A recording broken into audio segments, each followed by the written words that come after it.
नमस्ते बच्चों, किशोरी क्लासेज में आपका स्वागत है। मैं शिप्रा श्रीवास्तव आज आप लोग को पढ़ाने जा रही हूँ गुंजन कक्षा 4 और पाठ का नाम है स्वामी विवेकानंद। बच्चों, आप लोग स्वामी विवेकानंद का नाम सुने हो? अगर नहीं तो इस पाठ के माध्यम से हम जानेंगे कि स्वामी विवेकानंद कौन थे।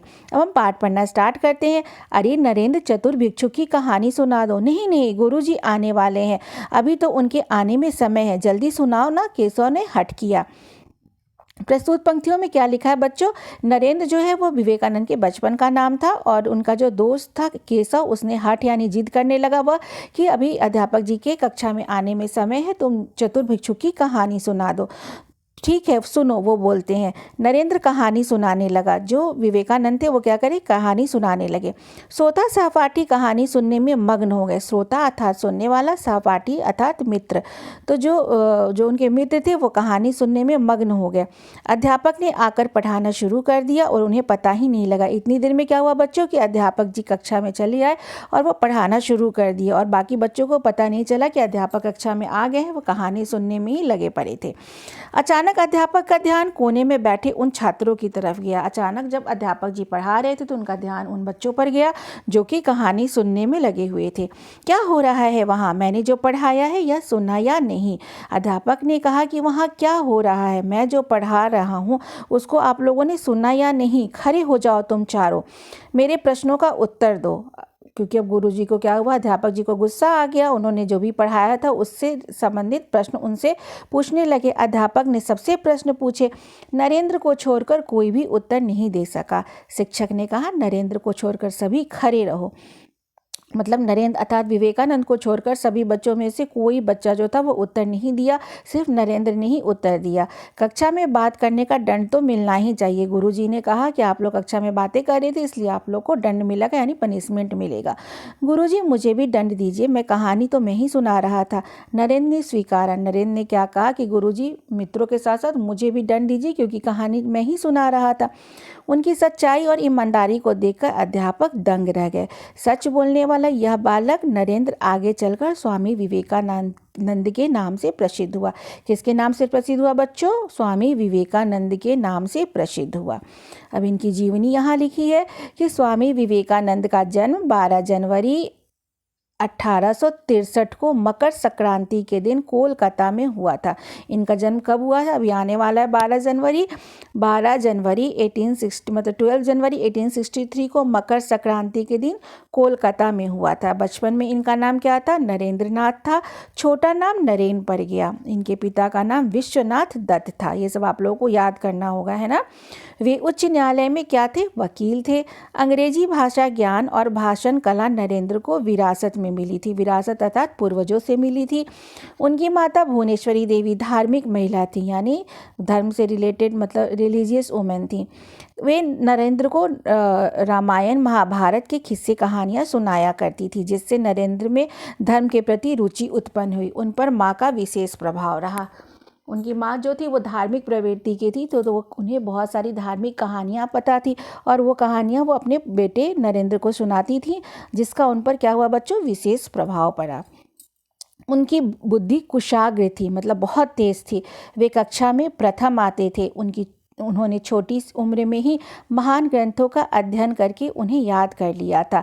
उनमें नेतृत्व करने का अद्भुत गुण था। उन्हें व्यायाम, कुश्ती, घुड़दौड़ और तैराकी का भी शौक था।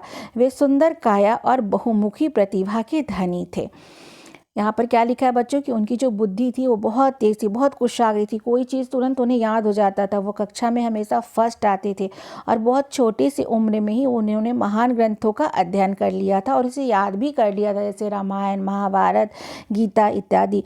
उनमें नेतृत्व, लीडरशिप करने की अद्भुत क्षमता थी। उन्हें व्यायाम करना, कुश्ती लड़ना, घुड़दौड़ करना, तैराकी करना, ये सब उनका शौक था।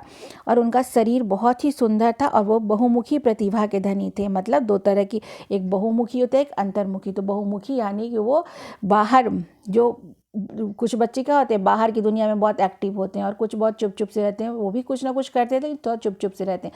तो ये बहुमुखी प्रतिभा के धनी थे, बाहर ये बहुत एक्टिव रहते थे। उनके गुरु रामकृष्ण परमहंस थे। इनके गुरु का नाम क्या था? रामकृष्ण परमहंस था। नरेंद्र विवेकानंद के नाम से प्रसिद्ध हुए, ये विवेकानंद के नाम से प्रसिद्ध हुए। एक बार स्वामी विवेकानंद अमेरिका गए। अमेरिका के शिकागो शहर में विभिन्न धर्मों के प्रतिनिधि अपने अपने धर्म के विषय में बताने आए थे। अमेरिका के कौन से शहर में गए थे? ये शिकागो शहर में गए थे। और वहाँ पे डिफरेंट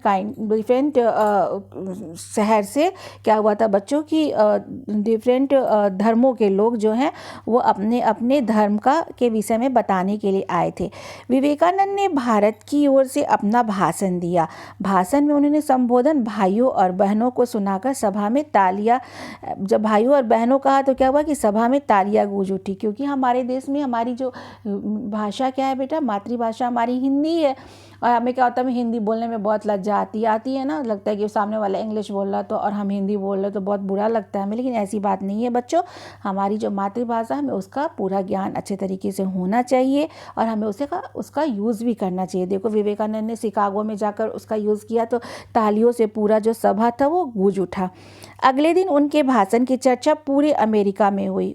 उन्होंने अपने कार्यों और विचारों से विश्व में भारत का नाम रोशन किया।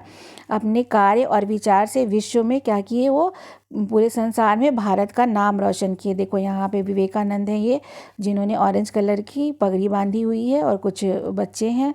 यहाँ पे आगे कहानी दी, इसको पढ़ के हम लोग समझेंगे। विदेशी भ्रमण के दौरान एक दिन विवेकानंद ने देखा कि कुछ लड़के नदी में तैर रहे अंडों के छिलकों पर निशाना लगा रहे थे। एक नदी था, उसमें क्या था बच्चों, अंडों का छिलका गिरा हुआ था और उस पर बच्चे निशाना लगा रहे थे। किसी का निशाना ठीक से नहीं लग पा रहा था। विवेकानंद जी क्या किए, उनके पास गए और कई बार लगातार सही निशाने लगाए। उन लड़कों ने हैरानी से पूछा कि आप ऐसा कैसे कर लेते हैं, सारे निशाने कैसे आपने ठीक ठीक लगा दिए? तब उन्होंने कहा, अपना पूरा ध्यान काम पर लगाओगे तो सफलता जरूर मिलेगी। अगर इस बात को आप लोग अपने जीवन में उतारोगे तो आप लोगों को भी सफलता जरूर मिलेगी। कभी भी आप लोग को असफलता का सामना नहीं करना पड़ेगा। ये केवल एक संत ही नहीं, देशभक्त, वक्ता, विचारक और लेखक भी थे। मतलब एक संत ही नहीं थे, इसके अलावा क्या क्या थे, चूँकि बहुमुखी प्रतिभा के धनी थे तो देशभक्त भी थे, वक्ता भी थे, विचारक भी थे और लेखक भी थे। इनका संदेश था, उठो जागो, तब तक ना रुको जब तक मंजिल प्राप्त ना हो जाए। इसको अच्छे तरीके से आप लोग को इस लाइन को याद कर लेना है और अपने जीवन में उतारने की कोशिश करना है। तो बच्चों हमारा पाठ यहाँ पर समाप्त हो गया। आप लोगों को यह पाठ पढ़कर कैसा लगा मेरे साथ? अगर आप लोगों को मेरी वीडियो अच्छी लगी तो इसे लाइक करिए, शेयर करिए, सब्सक्राइब करिए, कमेंट बॉक्स में कमेंट ज़रूर लिखिए और विवेकानंद जी की और उनकी जीवनी और उनकी कहानियों को पढ़ने के लिए आप लोग कोशिश करिए। आप लोग को बहुत अच्छा लगेगा। धन्यवाद मेरे बच्चों।